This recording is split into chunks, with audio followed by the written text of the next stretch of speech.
Hola, ¿cómo están? Reciban un cordial saludo. Vamos a comenzar este día con la siguiente sesión de nuestro curso bíblico, la sesión número 8, la composición de los Santos Evangelios. Los Evangelios constituyen el primer conjunto de los libros del Nuevo Testamento. Son de alguna manera el corazón del Nuevo Testamento, aunque no son los escritos más antiguos, ni tampoco sean necesariamente los que ocupen la mayoría del Nuevo Testamento, son los escritos más importantes. En ellos nos podemos encontrar con el testimonio directo y principal de la vida y la doctrina de nuestro Señor Jesucristo, de la palabra hecha carne, nuestro Salvador. Así nos lo refiere la Dei Verbum número 18. Por eso vamos a estudiar en primer lugar estos escritos. En los primeros años de la vida cristiana, la Iglesia guardaba la memoria del Señor, centrando su predicación sobre todo en los temas de la pasión, la muerte, la resurrección de nuestro Señor. Por eso las cartas en general no aluden a los pasajes de la vida de Cristo, ¿no? Ni San Pablo ni los demás autores se refieren directamente a pasajes de la vida de Jesús, sino que hacen un profundo hincapié en el sentido y en las consecuencias de su muerte, su pasión y su resurrección. Los apóstoles desde el día de Pentecostés solo se refieren a lo esencial de la buena nueva. Dios resucitó a aquel que murió en la cruz por mano de los impíos, por mano de los gentiles, y esa resurrección nos trae a nosotros una esperanza, una posibilidad de transformar nuestras vidas. Parece lógico que cuando la gente había aceptado el mensaje de los apóstoles, tenía luego la necesidad y sentía la necesidad de conocer mejor acerca de las palabras y los hechos de Jesús. Y ante esta realidad se va poniendo cada vez más hincapié en poder tener una fuente documental escrita que nos hablara y nos transmitiera con verdad las palabras y los hechos de Jesús. Razón más importante para la redacción de los evangelios va a ser esta necesidad de la segunda generación cristiana de consignar por escrito las tradiciones de los primeros testigos antes de que estos desaparecieran, ¿no? Acordémonos que vivían en una época de persecución, en una época en la cual ser cristiano podía ser pagado con la muerte o con la vida, en ese caso. Y por tanto era necesario que estas personas dejaran consignada toda la experiencia de Cristo de la cual ellos fueron testigos y de la cual ellos también fueron partícipes. Por tanto, la segunda generación cristiana ve esta necesidad y comienza este movimiento para poder recopilar por escrito toda esta experiencia de fe. Antes de que este contenido se perdiera y se perdiera también el mensaje, y también esto iba a servir para evitar tendencias peligrosas para el equilibrio de la fe, que en ese momento ya comenzaban a asomarse algunas doctrinas extrañas que, utilizando el cristianismo, buscaban en un caballo de Troya para poder llegar a más personas, como sería el gnosticismo más adelante. Vamos a ver un poco entonces las etapas en la formación de los evangelios. Los autores sagrados compusieron los 4 evangelios escogiendo datos de la tradición oral y también de algunos documentos escritos previos que, si bien es cierto, no se desarrollaban a la manera de los evangelios, tenían algunos fragmentos de algunos dichos de Jesús o de algunas de las acciones de Jesús. Toman estos materiales los autores, los reducen, los sintetizan, lo adaptan a la situación de las diversas iglesias, estructuran en torno a estas recopilaciones o en torno a esa experiencia de ellos también, estructuran toda una catequesis cristológica que nos va a presentar a la persona de Jesús a partir de sus palabras y sus hechos. Así nos transmitieron siempre datos auténticos de Jesús y genuinos acerca de su vida y su predicación, sin que estos evangelios tuvieran la finalidad de ser en ningún momento una biografía de Jesús a la manera moderna, ¿no? A la manera que hoy podemos buscar referencias bibliográficas respecto a una persona con todos los datos y con todos los pormenores que son del gusto moderno. En la antigüedad no se buscaba esto. La intención de los evangelios era presentarme a Jesús a partir de una catequesis, ¿no? Y a través de eso se ordenarán los relatos y se estructurarán las palabras de Jesús para que esto confluya en una catequesis y en el sentido de formación que pretendían dar estos evangelistas a las comunidades a las cuales les escribían. Esto no quiere decir, por otro lado, que se inventaban los hechos, los pasajes o modificaban las cosas de una manera arbitraria en el afán de cumplir una finalidad catequética, sino que ellos también sentían el compromiso y el respeto. Ellos sentían el compromiso y el respeto por el mensaje que habían recibido, que había transformado sus propias vidas, que les había sacado desde el fondo del mundo en el que se encontraban y los había traído al protagonismo principal en la historia de la redención. Este proceso de composición va a tener 3 etapas principales. La primera etapa es la vida y las enseñanzas de Jesús, ¿no? El hecho histórico de Jesús de Nazaret, que comienza con su predicación en Galilea y en las tierras de la Palestina de aquella época, y que obviamente pues va a suscitar el seguimiento de parte de muchos discípulos y que poco a poco va a comenzar a expandir esta nueva doctrina o esta interpretación diferente de las Sagradas Escrituras que él comienza a pregonar. Luego va a llegar una segunda etapa. Una vez Jesús muere, resucita, asciende a los cielos, entramos a una etapa de tradición oral donde los discípulos y los apóstoles, testigos privilegiados del hecho histórico de Jesús, comienzan a transmitir a otras personas todo lo acontecido, ¿no? Las palabras y las acciones de Jesús que tanto les habían impactado a ellos, ¿no? Esta es la etapa segunda, la etapa de la tradición oral, en que se va a comenzar a transmitir el Evangelio a muchas más personas. Luego llegamos a una tercera etapa, que es la elaboración propiamente de los evangelios, ¿no? Cuando ya los testigos directos y los apóstoles comienzan a morir y comienzan poco a poco a ver la necesidad de dejar un testimonio escrito de todos estos hechos, entonces se pasa a esta etapa de redacción de los evangelios. Cuando entramos ya en esta etapa de redacción, hay un problema que tiende a aparecer o a manifestarse con bastante evidencia, ¿no? Que es el llamado problema sinóptico. Si analizamos los tres evangelios, se ve que Mateo y Lucas son evangelios muy parecidos, o sea, son casi iguales y tienen un 50% más de información o de contenido que el evangelio de Marcos. Entonces es difícil al leer los evangelios no caer en cuenta que hay muchas similitudes entre estos tres evangelios, ¿no? El evangelio de Mateo, el evangelio de Marcos y el evangelio de Lucas. Eso de alguna forma nos llama la curiosidad, ¿por qué se parecen tanto? Y luego puede surgir otra pregunta, ¿no? ¿Por qué tienen diferencias? ¿Por qué no son exactamente iguales? Entonces, esas cosas las vamos a tratar de explicar más adelante a continuación. Es seguro que los evangelistas dispusieron de fuentes documentales escritas, que si bien es cierto no contenían todo lo que ellos han escrito, sí daban algunos insumos para que ellos pudieran realizar su obra. Estas fuentes documentales tuvieron que contener dos tipos de información diferentes, o al menos esta es la visión que durante mucho tiempo ha predominado en la visión de la iglesia, ¿no? Hoy en día hay teorías modernas que van a presentar otras alternativas de cómo se compusieron los evangelios, pero no aportan demasiados elementos para poder sustentarse y por consiguiente presentaremos en este curso la versión tradicional. Entonces, desde esa perspectiva, los autores que redactarán los evangelios van a disponer de dos tipos de documentación diferentes. Por un lado, tendrán una especie de resumen de los hechos de Jesús o un esquema que narra hechos de Jesús. Y por el otro lado, un documento que contendría algunos dichos o discursos del Señor expresados en diversos momentos de su ministerio. Un hecho se impone a la primera lectura, ¿no? Esos tres evangelios, Mateo, Marcos y Lucas, se parecen mucho en muchos pasajes. Cuentan los mismos hechos, a menudo en el mismo orden, o sea, también siguen de alguna forma como la misma estructura. Por eso se les ha dado el nombre de sinópticos, porque pueden ponerse a estudiar como en paralelo, ¿no? Como pudiéramos ponerlos en columnas y de esa manera ver y analizar cada uno de los relatos que tienen en común. Pero vamos a ver entonces por qué tienen estas diferencias y por qué también tienen esas semejanzas entre sí. Cada uno de estos evangelios tiene su propia originalidad, no se repiten completamente el uno en el otro, sino que a pesar que hay algunos pasajes que se repiten o alguna estructura que se repite entre los tres evangelios, sin embargo cada uno de ellos tiene también su propio contenido, ya su propia visión aporta algunos elementos y es más, aún en las pequeñas diferencias o matices que pueden existir entre un relato contado por dos evangelistas, que concuerdan en mucho, pero en algunos detalles no, podemos ver en el fondo la intención catequética del escritor, que en esos detalles va consignando una importante referencia al mensaje que él quiere transmitir. ¿Qué semejanzas podemos encontrar? Bueno, la armazón de los sinópticos es prácticamente la misma, siguen un plan común. Hoy es un corte semejante del ministerio de Jesús. Tienen la estructura de poner, por ejemplo, tanto Marcos como Mateo y Lucas, una parte que nos narrará acerca de los comienzos de Jesús en Galilea. Luego habrá otro bloque que nos habla de la misión en Galilea. Luego viene una más en que se va a narrar la subida a Jerusalén.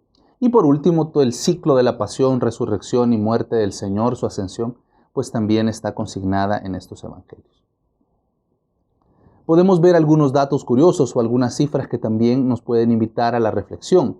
Hay 330 versículos que son comunes tanto a Mateo, a Marcos y a Lucas. O sea, hay 330 versículos que son de alguna forma exactamente o muy similares entre los tres.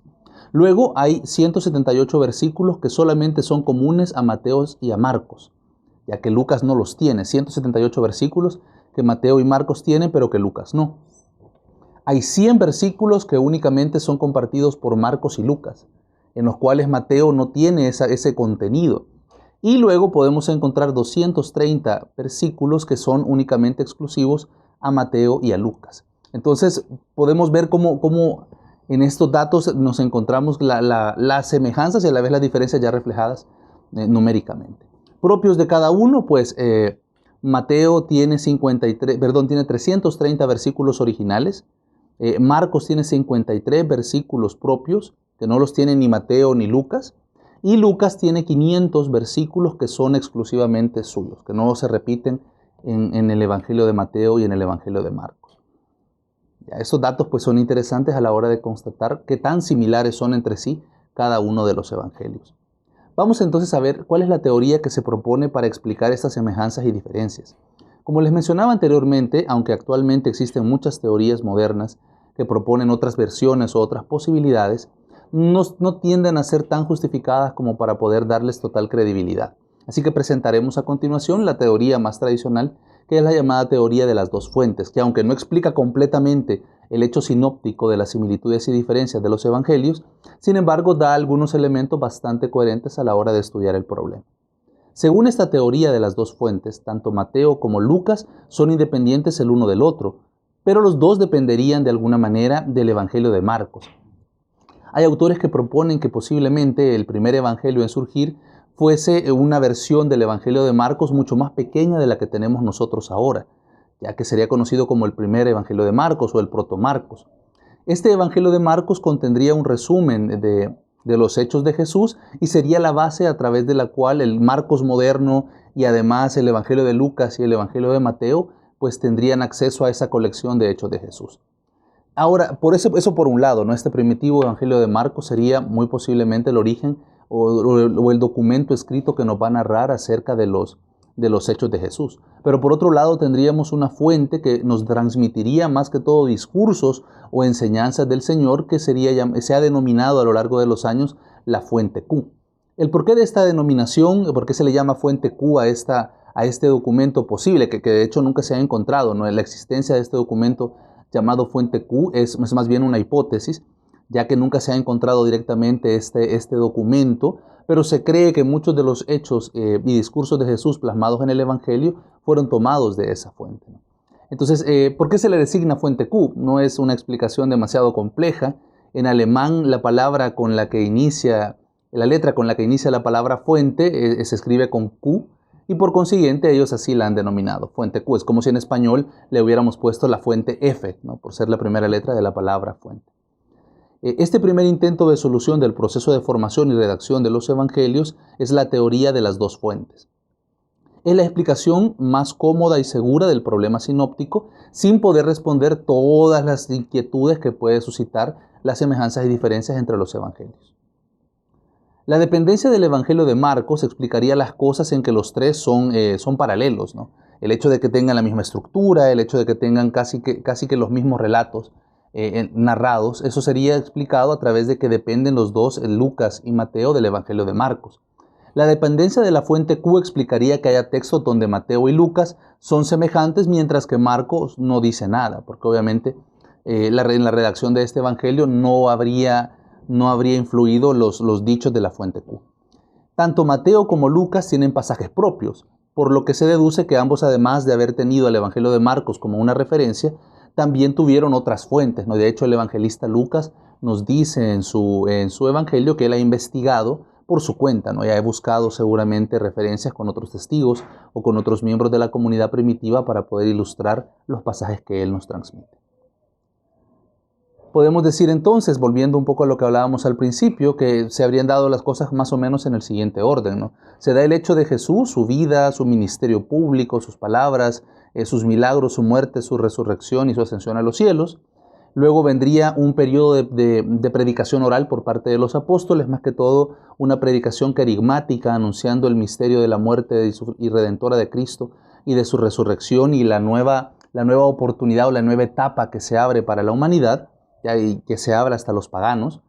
Luego vienen ya las primeras formas escritas de los hechos y palabras de Jesús, que sería el surgimiento de ese primer Marcos y el surgimiento de la fuente Q.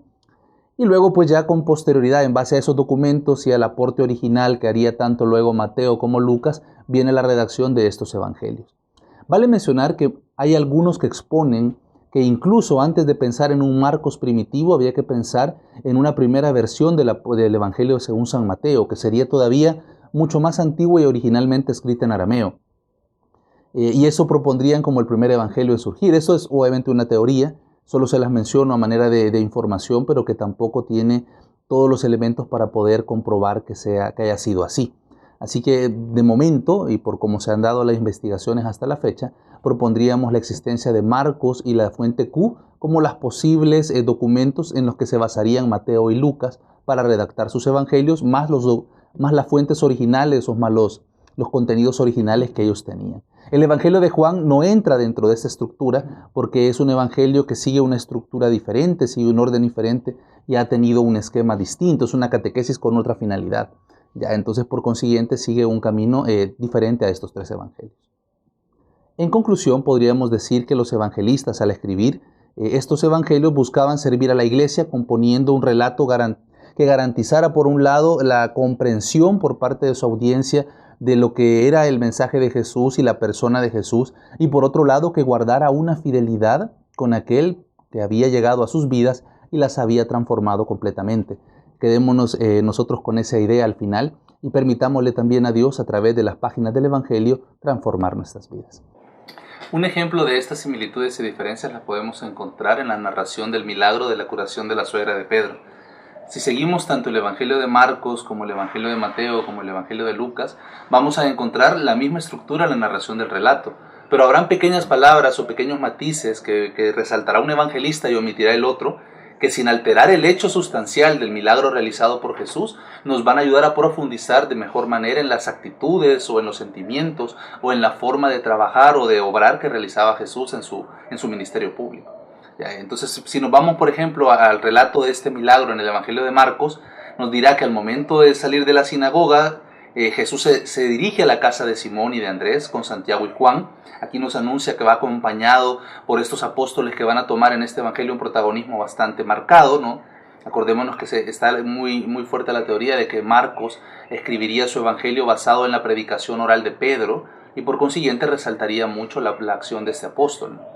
Luego llega Jesús y la suegra de Simón yacía febril, tenía fiebre, y al momento le hablan de ella. Aquí hace Marcos un punto importante en el tema de la intercesión, como alguien le habla a Cristo acerca de la necesidad de esta mujer, y entonces él va a buscarla y acercándose la levanta. El levantar es un signo que en las Sagradas Escrituras tiene siempre una importancia muy grande. El levantar implica por un lado el dar dignidad, pero por otro lado también implica cómo Cristo le hace pasar del estado de la enfermedad, del estado del pecado, nos hace pasar a un estado totalmente diferente, tomándola de la mano, que Cristo nos acompaña de la mano, y luego pues la fiebre la abandona y ella comienza a servirles.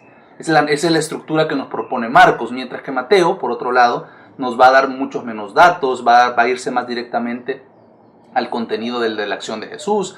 Nos dirá Mateo, habiendo ido Jesús a la casa de Pedro, aquí no menciona que viene de la sinagoga, aquí no menciona con quiénes va acompañado. Ya no se trata de presentarlo en esa visión tanto comunitaria, sino presentarlo a él más directamente. Él no necesita que alguien le diga que la suegra de Pedro está enferma, sino que Jesús ve a la suegra de Pedro, es él quien está pendiente de la necesidad.